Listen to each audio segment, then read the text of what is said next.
Who was history's most infamous narcissist? Forget modern celebrities. Let us travel back to ancient Rome and meet the man whose name is synonymous with madness and tyranny, Caligula. His real name was Gaius Caesar, but the soldiers gave him the nickname Caligula, meaning little boots, because as a toddler, he'd waddle around military camps in a miniature soldier's uniform. Cute, right?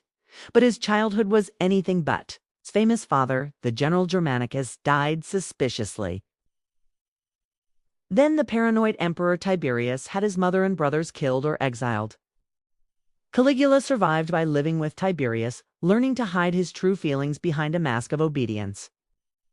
When Caligula finally became emperor at just 24, Rome celebrated. He was young, handsome, and the son of a hero. For the first 6 months, he was a dream ruler, cut taxes, freed prisoners, and threw epic public games. The city was in love. But then, everything changed. In late 37 AD, Caligula fell gravely ill. When he recovered, it was like a different person emerged. He became paranoid, cruel, and bizarre. The stories from this period are legendary. He famously threatened to make his favorite horse, Incitatus, a Roman consul, just to mock the powerful Senate. During a planned invasion of Britain that never happened, he allegedly ordered his soldiers to attack the ocean and collect seashells as war trophies, claiming a victory over the sea god Neptune. Not content with being Emperor, Caligula started declaring himself a living god. He would appear in public dressed as deities like Hercules or Apollo, demanding to be worshipped. His reign devolved into a true terror for the Roman elite. He inherited a massive treasury from the previous emperor, but blew through it in less than a year on outrageous projects, like a 2-mile-long floating bridge made of ships and on personal luxuries.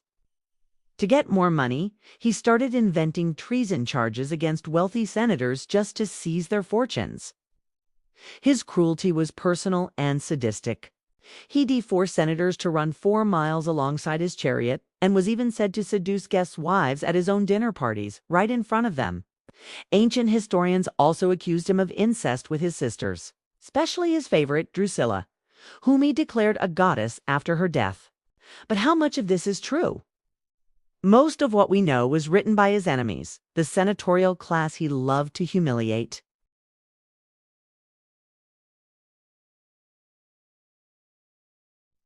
Some historians, like Professor Mary Beard, argued that Caligula wasn't insane at all. They suggest he was a sharp political operator who used these mad acts as a calculated performance to mock a corrupt system and consolidate his own absolute power. Think of it as extreme political theater.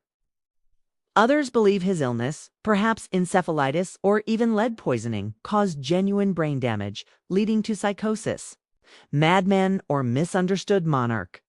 The debate rages on. But one thing was certain: his enemies had had enough. By 41 AD, a conspiracy was formed by the very people sworn to protect him, the Praetorian Guard. On January 24th, it cornered the 28-year-old emperor in a palace hallway and stabbed him over 30 times. His wife and infant daughter were also murdered to wipe out his bloodline. The assassins wanted to restore the Republic, but instead, the guards found Caligula's awkward uncle, Claudius, hiding behind a curtain and declared him the new emperor. Caligula's 4-year reign was a brief but explosive chapter in Roman history. He remains a fascinating and terrifying figure, a perfect storm of absolute power, youthful arrogance, and possible madness. So, what do you think? Was Caligula a psychotic monster, or a brilliant political mastermind whose story was twisted by his enemies? Let me know in the comments below. Thanks for watching, and don't forget to like and subscribe for more deep dives into history's most complex characters.